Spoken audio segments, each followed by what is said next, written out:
I'm Darshan Usman. The top stories this hour. Borno police stop protest over threat to security. President Sall announces amnesty bill to end poll turmoil in Senegal. Uganda on high alert amid worsening tensions in eastern DR Congo. Details shortly.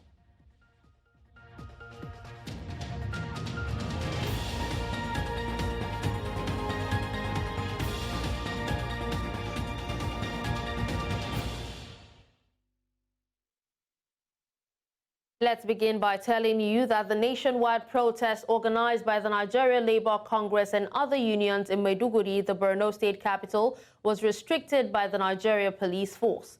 Security situations and the fear of hungry Nigerians joining the protest to cause commotion were said to be the reasons for the restrictions.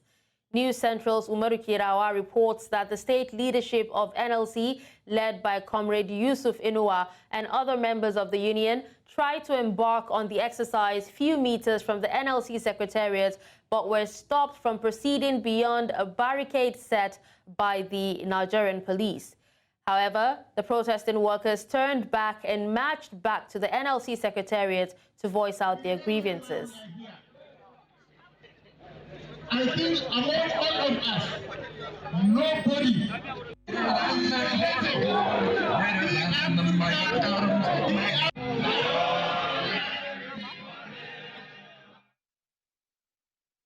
In the meantime, protesters have also hit the streets of Lagos to demonstrate against the rising cost of living as well as insecurity in the country.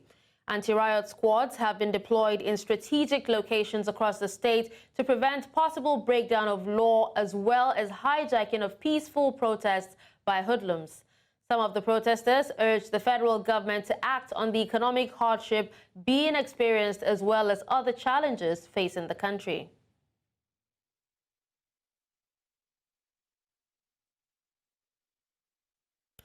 In Abuja, protesters made their way into the National Assembly complex in compliance with the NLC's call for nationwide demonstration. The last time the NLC had a protest, the National Assembly gate was locked and they had to break the gate to enter.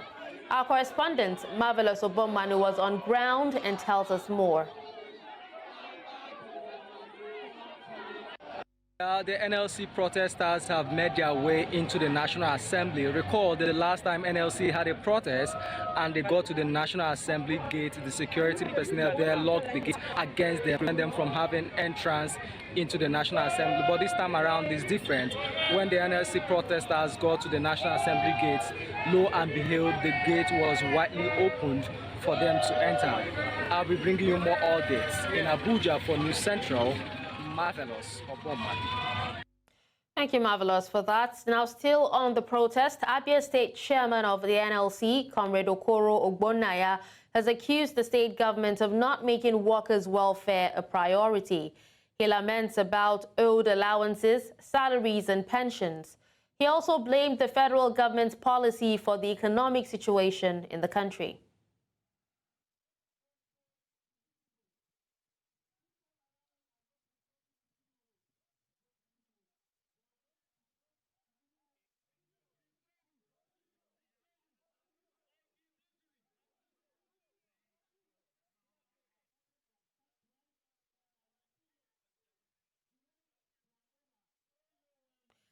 Away from that, the Nigerian government has allayed fears of workers over the recently adopted Oronsaye report, which mandates the merging of several key agencies and the scrapping of some others.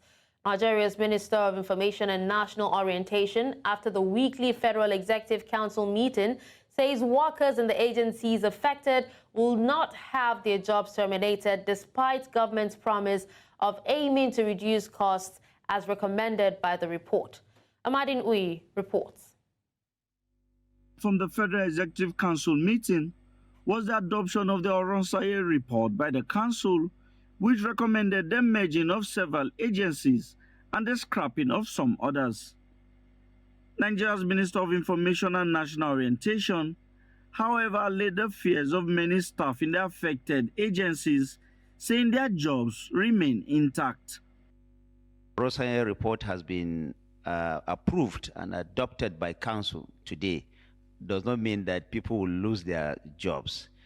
All those who are employed, whether they have been moved, subsumed, or scrapped, will find accommodation within relevant government agencies. Other ministers from the digital economy, education, finance, and works took time to give their updates. There has been a review of the existing mechanisms, a review of the existing programs, and where there have been successes, such as in the 400,000 beneficiaries of the GEEP program, and so on and so forth. Those have been identified and recognized. School feeding program. The other thing I would like to chip in here also is the unemployment benefit that the president is mandated that we look into. And one of the areas where this touches on the digital economy is the program that we've launched to train 3 million technical talents. On Thursday, we're going to be scaling that program to 10%, which would mean we're going to announce a new set of people, up to 270,000 people that will benefit from this program. The council thought it's important for the universities to be reminded of their obligations under the various laws, the various acts setting up the universities, and then some financial regulations post-IPPS. And these all pertain to ensuring that university, tertiary institutions employ staff only when there is a budgetary provision for it. Today, we had the approval of FAKE for the construction of 700 kilometers of coastal route running from Lagos through the 9 coastal routes or states up to Cross River. The Federal Executive Council meeting is the second for the year. The report from cabinet ministers revealed that there is progress by government along several fronts. In Abuja for News Central, I am Amadine Uyi. Now joining me to discuss this is a financial analyst, Tunji Andrews. Hello, Tunji. Thank you so much for joining me at this time. Thank you for having me. I hope you can hear me. Yes, I can hear you. So it took 12 years and some rejections by previous administrations to get here. How has the delay in implementing the recommendations of the Oronsaye report impacted the efficiency of the government agencies and parastatals? I think it's not the fault of the parastatals and the ministries and agencies themselves, because I do recall that sometime, I think 2016 or so, I was part of a team that put together a strategy for sector statistics for Nigerian MDAs, and one of the things we realized in that endeavor was that there was a replication of activities across many MDAs doing the same exact thing, and in this case collecting data, which of course is usually costs a little bit of money. So you realize that MDA 1, 2, 3, 4 are collecting exactly the same data, spending the same amounts of money and replicating it 4 times for the country. I mean, I don't know how this is going to work, but of course it is a very welcome idea. The implementation does, of course, concern me as it concerns everybody else.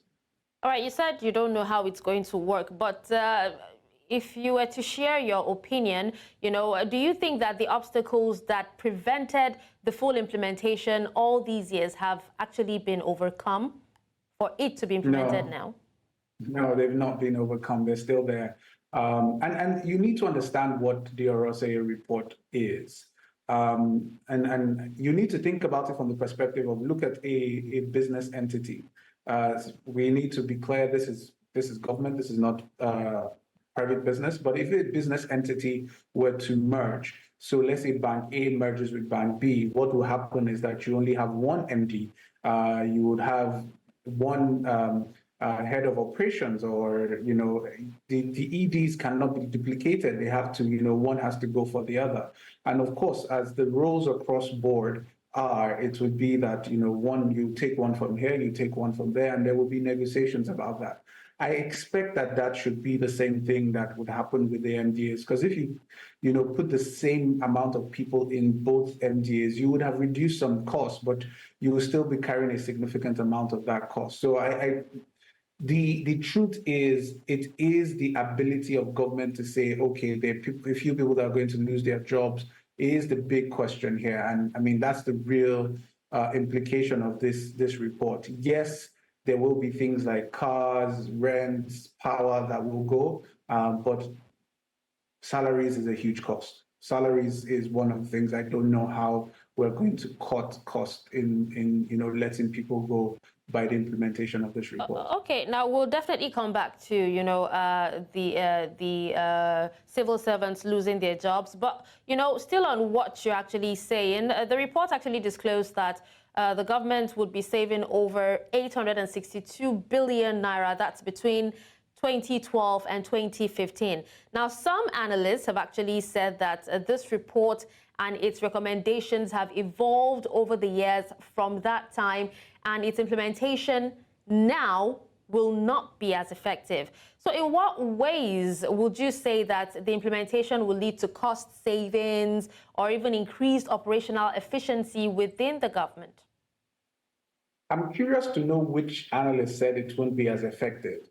I don't know if you've traveled out of Nigeria recently. When you're coming back, you realize that, Nigeria is one of the few places in the world where you visit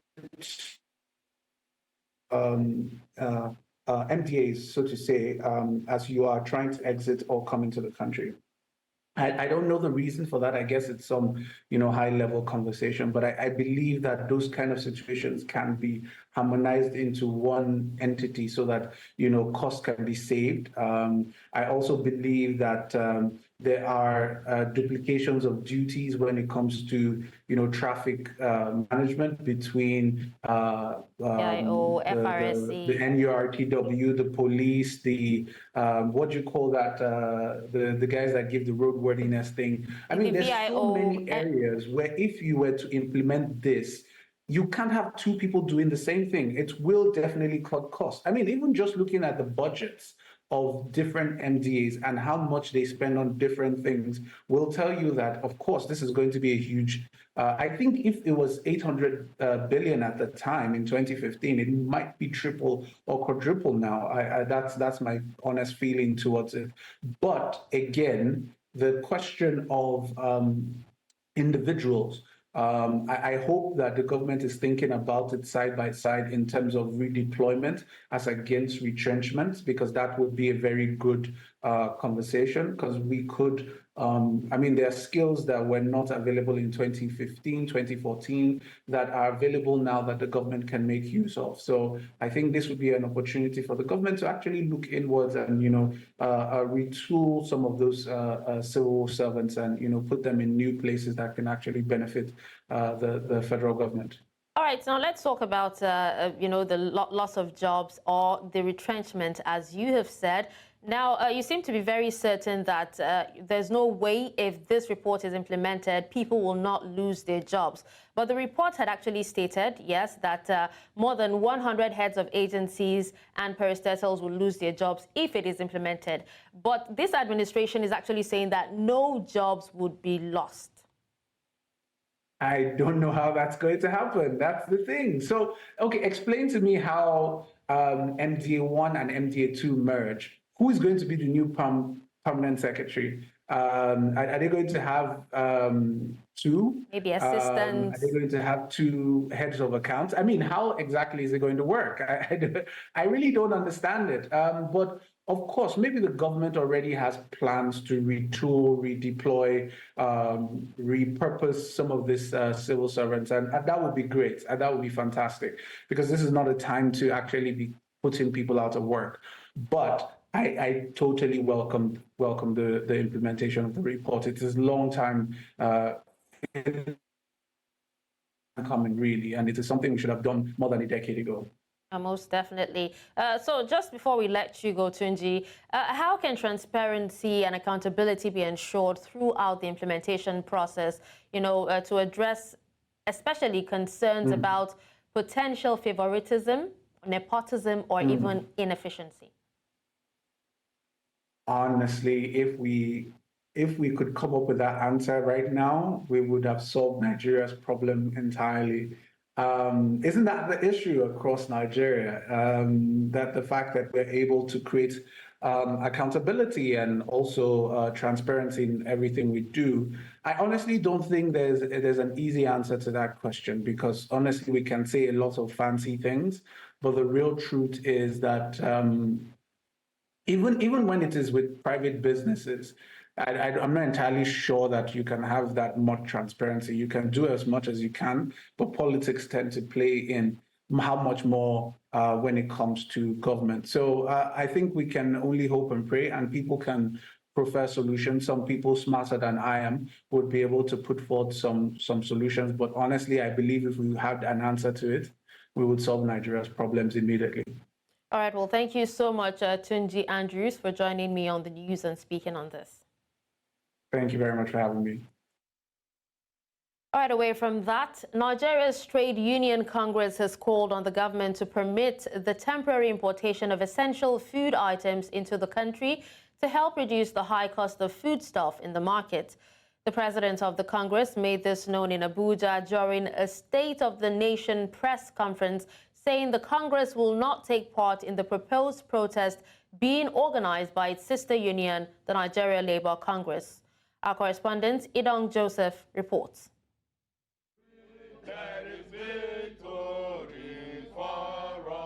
The press conference is coming on the eve of the proposed protest by the Nigerian Labour Congress.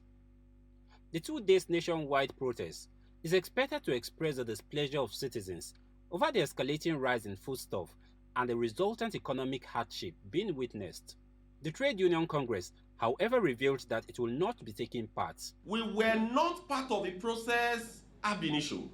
We were not part of the agreement ab initio. So there is nothing to opt out from at all. Like as I have said repeatedly, that in trade union movement, you have a toolbox. That in that toolbox, you have different tools that you could use in calling government to order.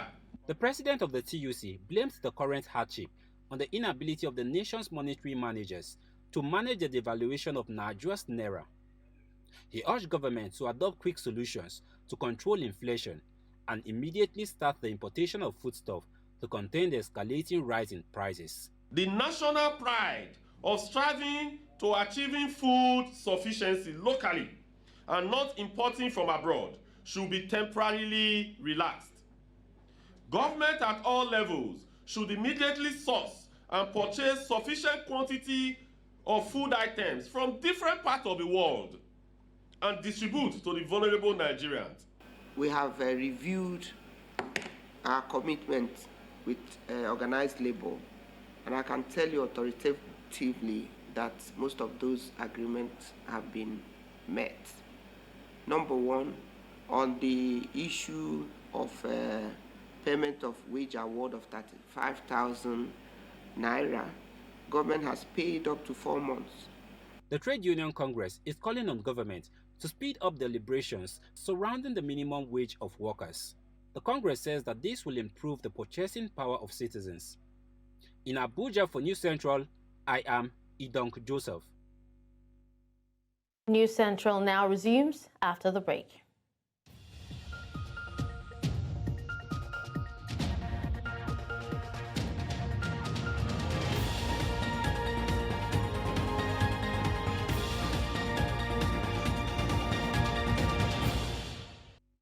Thank you for staying with us.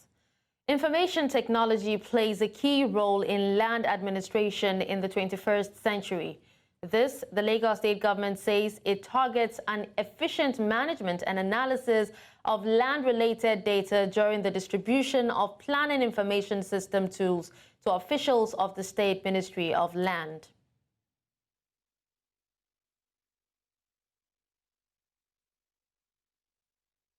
For years, accessing planning documents in Lagos has been a complex process. However, last week is changing the game with this innovative system. By integrating cutting-edge technology, the center aims to enhance accessibility and user experience for everyone. We want to encourage people at the comfort of their home to interface with the ministry, even from lands, electronically. They don't necessarily have to physically be here before they get things done. That's where the world is looking at now, that e-planning, at the comfort of their homes, they can sit down and apply and get their building plan approval. This new system comes with several benefits that would not only save time and resources, but also promote transparency and accountability. With easier access to information, Lagos residents can stay informed about ongoing projects and participate more actively in shaping the future of the city. In terms of what we are doing now, Governor Babajide Olusola Sanwo-Olu, in his bid to deliver quality service to the people of Lagos State, has decided that from the comfort of their homes, they should be able to visit last week online, get a certified true copy of approvals that are missing, or even apply for a building permit online. So that's part of the things that you see. The Lagos State government says it is committed towards the 2023 Smart City Vision, thus leveraging technology in that regard. After enduring 10 years away from their homes, the displaced persons of Kawar Maila and Dalori communities are now being resettled and given new opportunities to pick up the pieces of their lives. This is part of the resettlement drive in Nigeria's northeastern state of Borno by the government. News Central's Umaru Kirawa completes the report. It's a moment of solace and joy for the people of Kawarmela and Dalori communities as they finally have the chance to return to their homes. They stayed in this temporary makeshift tent and dependent on the government and other development partners for food and other items. They are now being resettled into newly allocated 447 houses. Banu dai baranyan gualta ne baranyan kolji ne baranyan siro gala baranyan siro gala aran moro ikanati chao siro num leda landa kana ro ku soro ngamde ser silinga siminti tekna sitaila boyinde alhamdulillah gomna raskar ngana kurkan bu honde kana buri anjum ma bona ya kirta ya sama honde kana alhamdulillah ya wa sai kwatson fes gulma isma buri da ni ngai jani ku fiya taba amde tadir yarun kirinne kubala daloriro isa kirtizan nafsai. By addressing these essential needs, the Borno state government is not only offering hope to those affected, but also demonstrating its commitment to rebuilding the region after years of conflict. We plug up the closure of the remaining non-formal IDP camps, the remaining non-formal IDP camps. So you have seen it, we have started here, so you have seen where we are taking them. We are built back better. So these people will be resettled back in Dalori so that they will earn their means of livelihood there. We have provided all the social amenities needed. Efforts are said to be put in place by the government to encourage economic revitalization within these communities. When on their return, we shall provide agricultural kits, agricultural input, so that they will start cultivating their farmlands. But most importantly, I want to call on the people of Borno State to be patient with the Borno State government and federal government of Nigeria. As these communities heal from the wounds of the past, the hope now is for them to have the necessary tools and support to rebuild their lives and create a better future. In Dalori for News Central, Umaru Kirawa. The National Council on Climate Change and Climate Action Africa have said Nigeria faces significant challenges from extreme weather events such as droughts, floods, erosion, and rising sea levels this year and in the coming years. The agency said in Abuja that these risks threaten sectors like agriculture, water resources, public health, and settlements. The recent heat wave is enough evidence of the extreme weather conditions yet to come. Bettina Nweli reports. According to the 2021 Notre Dame Global Adaptation Index, Nigeria is ranked as the 53rd most vulnerable and the 179th most ready country to adapt to climate change. Nigeria recorded its first rainfall of 2024 on the 3rd of January as light showers washed some parts of Lagos, the nation's economic capital. Some people don't even know that it's a result of our exposure to climate change. We have more fossil fuels burns in Africa now than we used to because we have growing industries who are relying on fossil fuels. So we have tractors, we have companies, we have individuals who have more cars that are also contributing to the effect of fossil fuel. And that's like the #1 cause of harmful climate change. In 2019, Lagos had its first rain on January 20.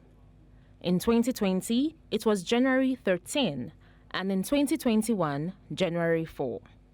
In 2022, the first rain in Nigeria was on January 10 at Abah and Umuahia in Abia State. And last year, it was on January 22 in Lagos. In the morning you're sweating, in the afternoon you're sweating, and in the night you're also sweating. So the weather has been unfair to us. No, like the heat was unbearable. When the rain came, we loved it, but then we started complaining. Because we can't go out, we can't do this. But we enjoyed the rain because of water. We always bath in the rain and play, you understand? So Early this month, Nigeria was hit with a heat wave that has persisted, even with accompanying rains, which though not frequent, have led to floods in some parts of Lagos State. So scientists warned us. They warned us very clearly 40 years ago that if we continue doing this, we're going to upset this incredible balance of the atmosphere of this planet. And that's exactly what has happened. Climate change is happening right before our eyes. All and sundry will do well to not just pay attention, but take action to protect and preserve our environment. In Lagos, for News Central, Bettina. Now we move to health, where the Nigeria Center for Disease Control and Prevention has reported a recent surge in Lassa fever cases, with alarming figures of 2,621 cases and 84 deaths recorded across the country. This represents a case fatality rate of 18.6%. According to the NCDC Director General, Dr. Jide Idris, these cases span 23 states and 84 local government areas as of February 18, 2024. The outbreak was brought to light following reports of deaths from suspected viral hemorrhagic fever at the 44 Nigerian Army Reference Hospital in Kaduna. Dr. Idris revealed that investigations are underway with 4 of 6 blood samples from suspected cases confirming Lassa fever. Response efforts include the tracking and monitoring of 25 close contacts who are receiving prophylactic treatment. The State Ministry of Health has activated its incident management system, focusing on intensified risk communication and community engagement in affected areas to prevent further spread.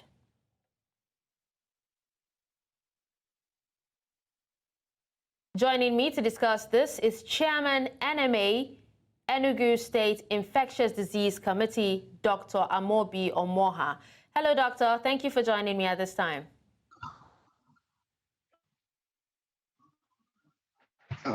Thank you for having me around. It's my delight to be here. Thank you.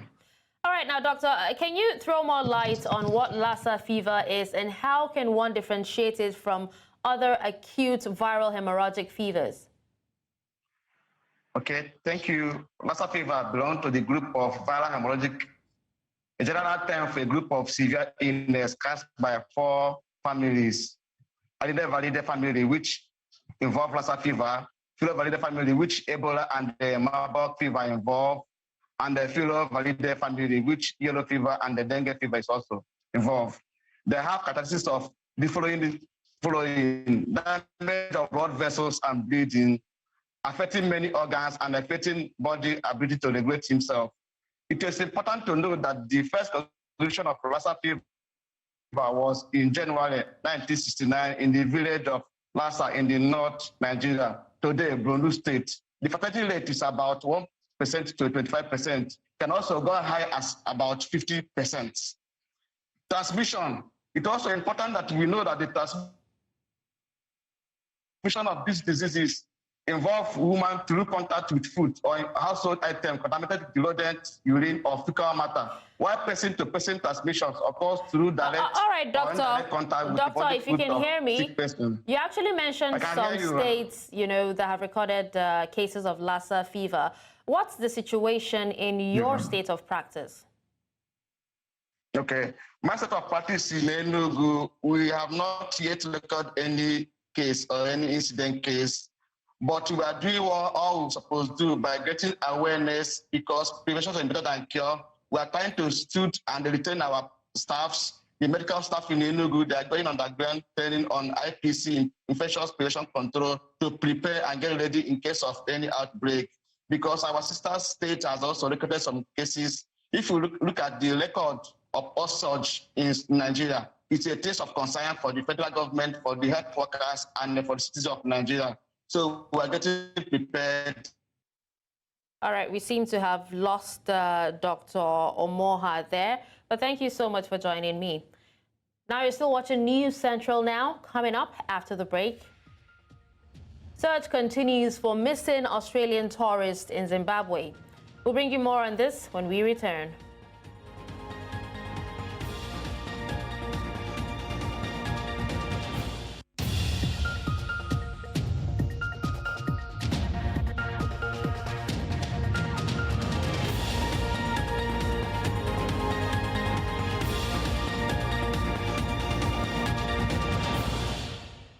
The news continues in the West, where Senegal's President Macky Sall has proposed a general amnesty bill for political protesters arrested since 2021 as he holds talks to end fresh turmoil over delayed elections.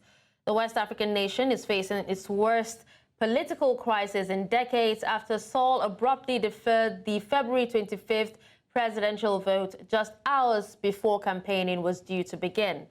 The Constitutional Council overturned the delay, and Sall, whose second term is scheduled to end on April 2nd, launched 2 days of talks to set a new poll date. He announced the amnesty bill at the start of what he called a national dialogue on Monday, suggesting it could reunite the country. Now, according to rights groups, over 1,000 people have been arrested since 2021 during the power struggle between opposition leader Ousmane Sonko and the state.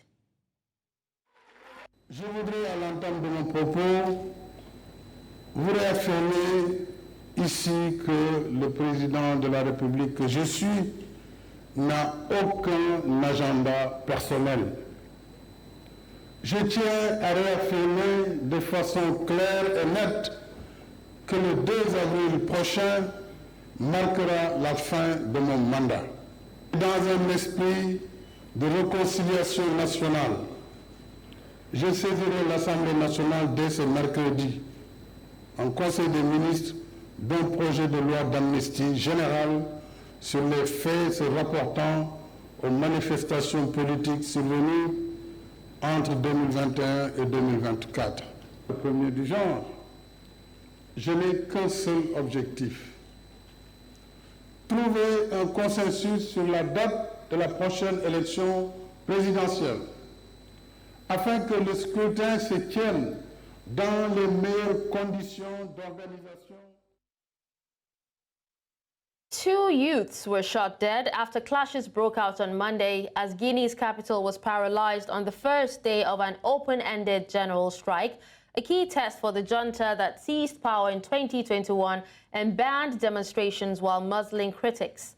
A confederation of the main unions have urged public and private sectors to strike for the release of a prominent media activist, lower food prices, and an end to media censorship. Schools, shops, Markets and roads were empty in Conakry, and hospitals only offered skeletal services as youth set up barricades on arterial roads. The strike comes a week after the military junta dissolved the transitional government, which had been in office since July 2022, without providing a reason. Ça joue avec tout le monde. Ça dérange tout le monde parce qu'il n'y a pas d'activité. Par exemple, quelqu'un qui est malade à Koya, il doit ramener à Ignacidine ou à Donka. Comment il va venir s'il n'a pas de voiture, il n'y a pas de circulation? Donc quelqu'un qui est à Donka ici, il doit aller à Koya, à Kindia. Il ne peut pas aller faire ses activités. Donc ça ne donne pas de bonnes images. Comme vous pouvez le sentir sur mon visage, c'est un bilan totalement et globalement satisfaisant. En ce sens que le mot d'ordre de grève a été largement suivi par l'ensemble du peuple de Guinée. Tous les secteurs d'activité professionnels, que ce soit dans le secteur public, dans le secteur privé, ont répondu à notre appel de cesser les activités à partir de ce lundi. Que ce soit dans le secteur des transports, que ce soit dans le secteur bancaire, que ce soit dans le secteur éducatif, en Guinée, il n'y a pas eu de travail aujourd'hui. C'est ce que l'histoire retiendra. Ça, c'est le bilan. Authorities in Zimbabwe are continuing the search for an Australian tourist who was reported missing last Friday. The authorities had earlier said that the 67-year-old man, whose identity has not been disclosed, went missing on Friday in the rainforest inside the Victoria Falls National Park. A search to find him was launched the same day, with park rangers, police officers and ground trackers deployed to find him, aided by drones and sniffer dogs. The tourist had been staying at a lodge near the park and had told the lodge's management that he was going to visit the park before he went missing. In new details released, the authorities said the tourist had disappeared on February 17 and did not appear to have entered the forest.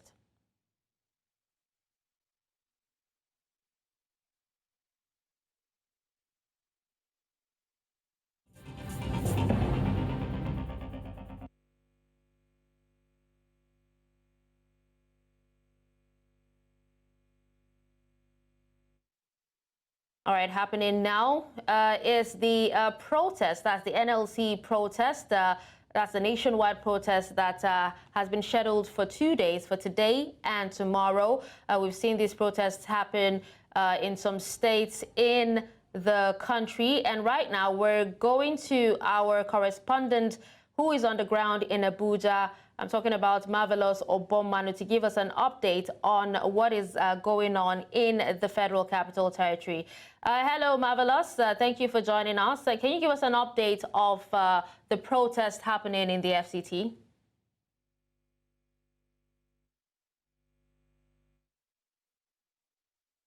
So the NLC already had told us that they were going to have a nationwide protest, which started today. And you know the NLC had a meeting with the government as at yesterday, so we thought the protest wouldn't follow through, but then it went through. So NLC from the Labour House where we were, we followed the NLC down to the National Assembly, where they submitted some of the issues and displeasures they had. They put it in writing and submitted to the leadership of the National Assembly, who had promised them that they are going to sit down with the leadership of the National Assembly and look at the issues they have raised one after the other and then provide, an actionable solution to tackle some of the issues raised by the Nigerian Labour Congress. But here I'm with some of the Nigerian workers who are going to talk us through with what their issues are and what they want the government to do for them. All right, comrade, it's an interesting thing that you guys have had your protest today. But can you talk to Nigerians? What are the nitty-gritty of the issues you people are raising? What are you telling the government to do for the Nigerian workers? Well, by way of introductions, I am Comrade Adoga Gupadarua, Chairman, Nigeria Civil Service Union, Nigeria Vice Chairperson, Nigeria Labour Congress FCT chapter.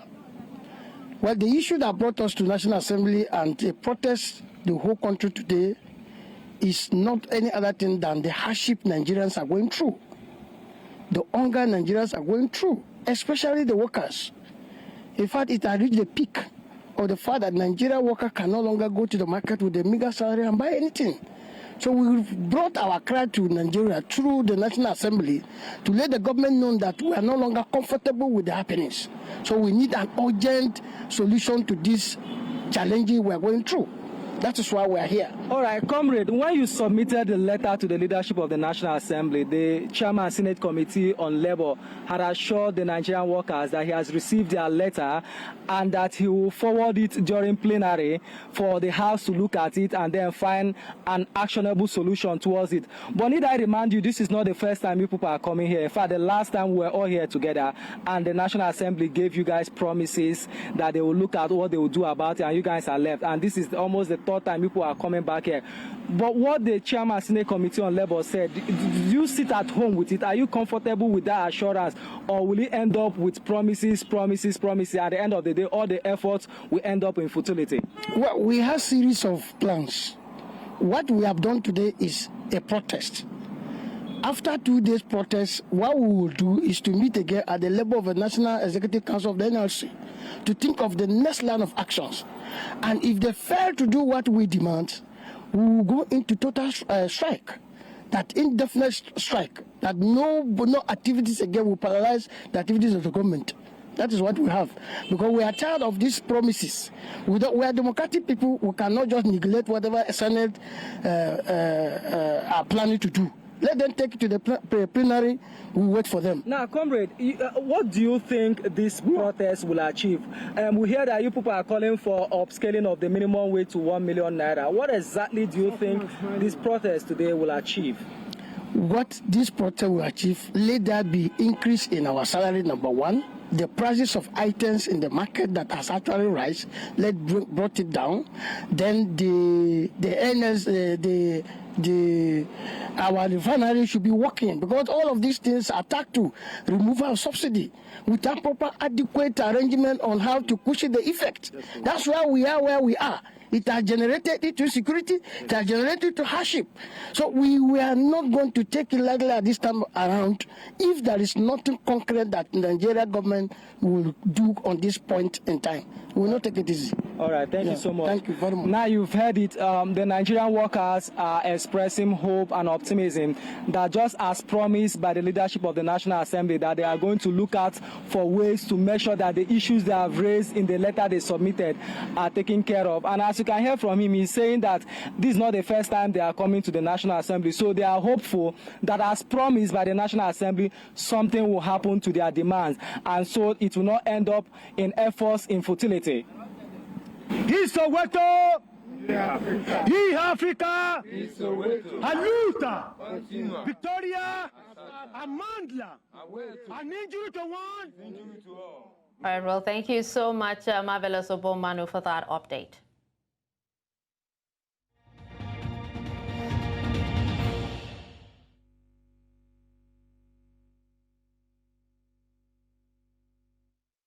Now, in other stories from around the world, Peru declared a health emergency across most of the country on Monday as a heat wave and heavy rains have led to a spike in dengue fever cases. Health Minister Cesar Vasquez said on Monday that the South American nation's death toll due to the virus has risen to 32 so far this year. Vasquez said total cases also climbed to 31,300 in the first 8 weeks of the year, up from 24,981 in the first 7 weeks. The Peruvian government cabinet approved the motion to declare a health emergency on Monday, hours after he said a dengue outbreak was imminent. The declaration boosts resources to health responders in the affected areas. Que mañana se va a declarar en emergencia sanitaria a 20 regiones del país durante el plazo de 90 días, esto por el tema del dengue. Tenemos ya acumulados 31.364 casos de dengue en todo el país.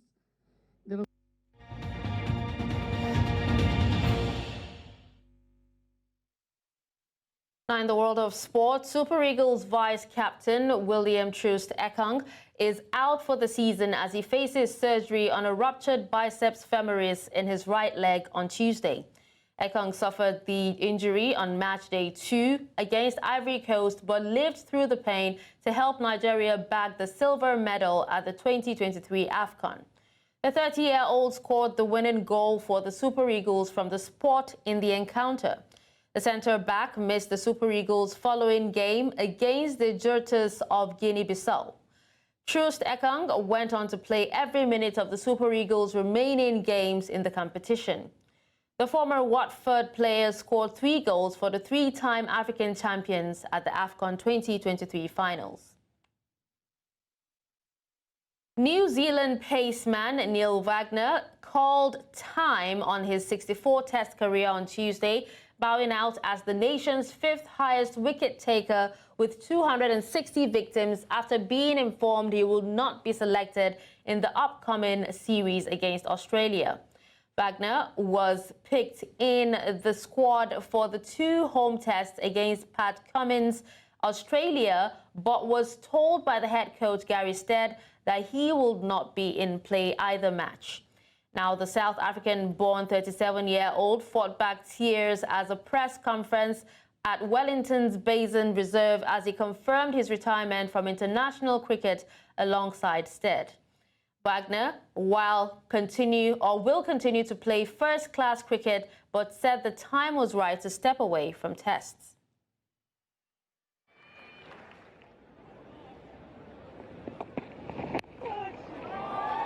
That's far enough in front of square too. Oh, that's dangerous out there. Goodness me. And that's all at this hour. But before we go, let's take another look at some of our top stories. We told you that Borno police stopped protest over threat to security. We also told you that President Sall announces amnesty bill to end poll turmoil in Senegal. And finally, you heard that Uganda is on high alert amid worsening tensions in eastern DR Congo. Send your eyewitness report to the WhatsApp number on the screen. Do follow us on social media. We are at News Central TV. You can watch News Central live on DSTV channel 422, Star Times channel 274, Avo TV, and YouTube. Many thanks for watching. I'm Darshan Usman.